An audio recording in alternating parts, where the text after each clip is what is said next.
Infertility के बारे में तो आपने सुना होगा, but do you know about second infertility? No,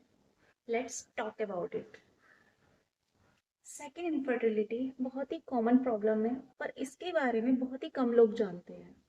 second infertility का मतलब होता है जब कभी आपका पहला बेबी यानी कि फर्स्ट प्रेगनेंसी आपकी अच्छे से हुई हो, उसमें कोई कॉम्प्लिकेशंस नहीं आए हो और आपको नेचुरली कंसीव भी हुआ हो, और आपके पास या फिर पहले से एक बेबी है और आप सेकंड प्रेगनेंसी करना चाह रहे हैं, बट आपको सेकंड प्रेगनेंसी के टाइम पर बहुत सारी कॉम्प्लिकेशंस आ रहे हैं, आप कंसीव नहीं कर पा रहे और बार बार फेलियर हो रहे हैं। कि ये जो सेकंड इनफर्टिलिटी होती है ये बहुत सारे रीजन की वजह से हो सकती है, जैसे कि नंबर वन की age factor. Obviously first pregnancy के बाद आज के टाइम में सभी कपल्स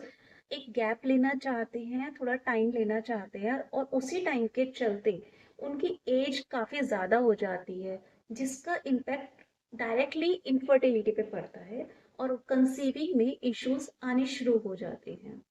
सेकंड जो रीजन है वो है मेल स्पर्म की क्वालिटी और क्वांटिटी का लो होना, साथ ही फीमेल में एग की क्वालिटी एंड क्वांटिटी दोनों डिक्रीज हो जाना।